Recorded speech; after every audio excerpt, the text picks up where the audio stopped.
Halo semuanya, saya Alvina Aulia.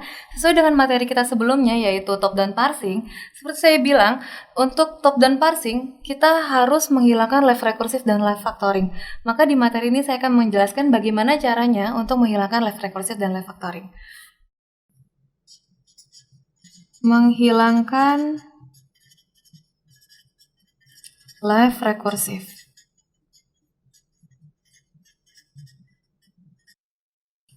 Jadi recursive itu jika misalnya kalau kita punya A menghasilkan AB atau C, ya kita lihat di sini pemproduksinya adalah variabel A, hasil produksinya adalah AB atau C, ya. Yang dinamakan left recursive itu jika dia syaratnya adalah jika dia minimal punya satu alfa dan satu beta. Ya, jadi sekarang kita kenalan dulu nih. Alfa itu siapa, B itu siapa. Alfa itu adalah, sekarang kita lihat ya, pemproduksinya adalah A. Kita lihat di hasil produksi. Ada nggak hasil produksi yang karakter pertamanya atau karakter paling kirinya, kita ngomongin left ya. Karakter paling kirinya adalah huruf A. Oh, ternyata di sini A, di sini ada A juga. Nah, yang di sebelahnya itu adalah alfa. Oke, nah hasil produksi yang tidak mengandung huruf A di paling kiri itu kita sebut sebagai beta. Ya, jadi syarat dari left recursive itu adalah dia minimal punya satu alfa dan satu beta. Minimal berarti dia boleh punya banyak alfa dan boleh punya banyak beta. Oke ya, jadi setelah kita menentukan alfanya yang mana, betanya yang mana, berikutnya adalah kita ubah susunannya dengan menggunakan rumus. Dan rumusnya ini harus kalian hafalkan, ya. Rumusnya adalah A menghasilkan beta A aksen, karena sekarang kita lihat ya, A itu ada di soal, ya. Beta juga ada di soal yang kita punya. A aksen nggak ada di soal karena A aksen itu merupakan augmented variabel tambahan. Karena variabel tambahan berarti harus kita deklarasikan lagi isinya seperti apa. Kita harus cari tahu dulu A aksen itu apa sih? A aksen itu dia menghasilkan alfa, A aksen atau MT. Ini adalah rumus bakunya. Ya, ini adalah rumus bakunya. Jadi kalau tadi misalnya kita punya A menghasilkan AB atau C, maka A itu adalah, kita lihat betanya itu siapa? Betanya itu adalah huruf C. Beta adalah C. Ya, ini adalah A aksen.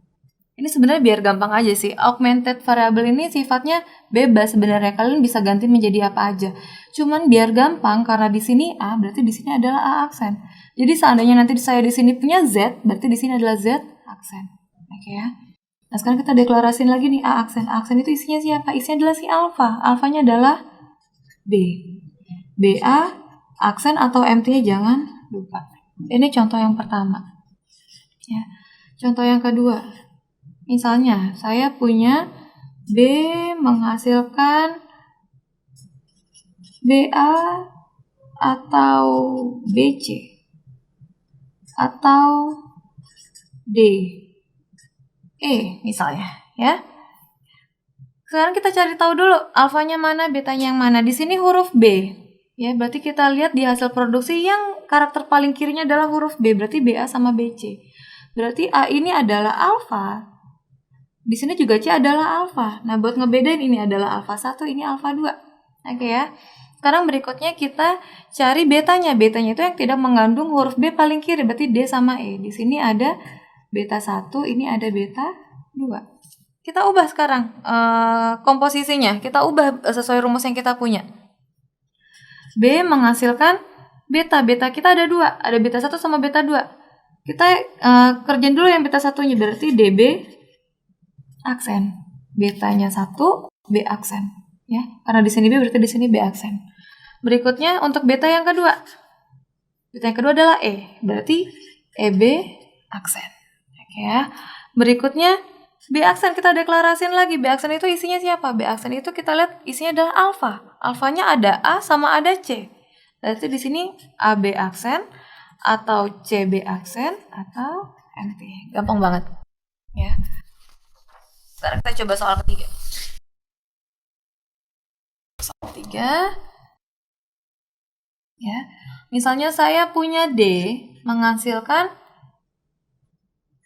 AD atau B. Ya. Kita lihat pemproduksinya adalah huruf D, tapi alfanya yang mana?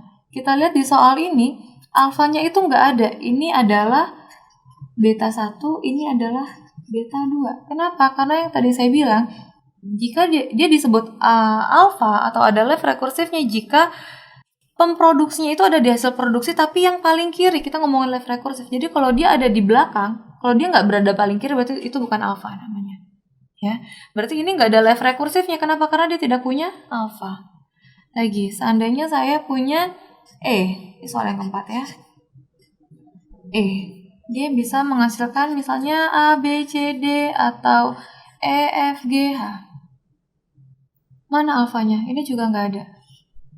Ya, ini adalah beta 1, beta 2. Lihat ya, yang jadi beta itu adalah semuanya satu keseluruhan. A, B, C, D itu adalah beta 1. Jadi kita bisa bilang ada beberapa beta jika dia dipisahkan oleh tanda atau ini. Ya, berarti ini juga nggak ada left rekursifnya. Yang terakhir, misalnya yang saya punya adalah F menghasilkan FA. Ini juga nggak ada left rekursifnya. Kenapa? Karena dia punya alfa, tapi dia nggak punya beta. Tadi syaratnya adalah minimal dia punya satu alfa dan satu beta. Oke, sampai sini. Berikutnya materinya adalah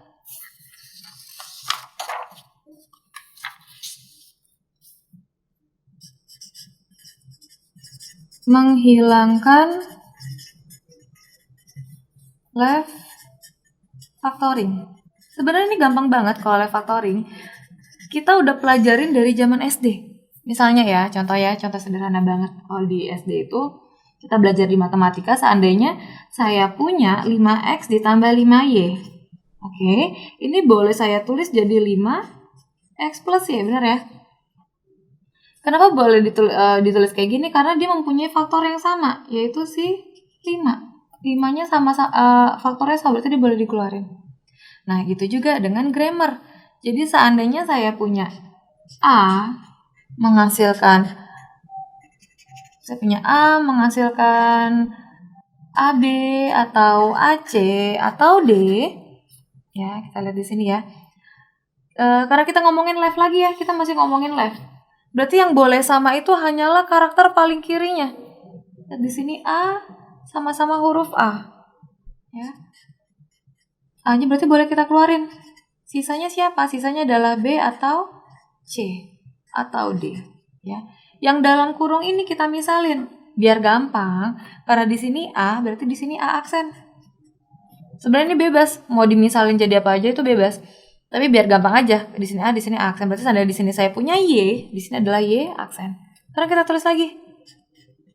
A menghasilkan AA aksen atau D. Karena A aksen adalah augmented variable, berarti kita harus deklarasiin lagi. A aksen itu isinya siapa? Isinya adalah B atau C. Oke ya. Ini contoh yang pertama. Contoh yang kedua. Misalnya kalau saya punya B menghasilkan AB atau CB. Ya. Kita lihat di sini sama-sama ada huruf B, tapi B-nya itu nggak ada di paling kiri, bukan di posisi paling depan. Berarti ini nggak ada left factoringnya. Jadi yang bisa kita sebut sebagai left factoring hanya yang jika samanya itu di paling kiri. Dan itu boleh apa aja. Boleh terminal, boleh variabel, boleh simbol. Yang terakhir, contohnya 3 aja. Yang terakhir adalah misalnya kalau saya punya X menghasilkan DAB atau DAC atau D, ya, atau F deh. Dari sini kita bisa lihat faktor yang sama itu apa? Di sini ada DA, DAD, ya. Yang kita keluarkan itu yang paling banyak di hasil produksi yang paling banyak huruf tersebut. Kita lihat di sini kan, di sini ada DA, tapi di sini nggak ada DA. Di sini adanya D doang. Berarti D yang kita keluarin. Ya. Sisanya siapa? Sisanya adalah AB atau AC, atau karena D-nya udah kita keluarin, sisanya adalah empty. Oke. Atau F. Ini semua kita misalin. Misalnya adalah X aksen. Jadi X menghasilkan DX aksen atau F. S aksennya ini harus kita deklarasiin lagi. Isinya siapa? Isinya adalah AB atau AC atau MT. Ternyata di X aksen ini masih ada hasil produksi yang bisa kita faktorin. Masih ada A sama ada A. Berarti dari X aksen bisa kita keluarin.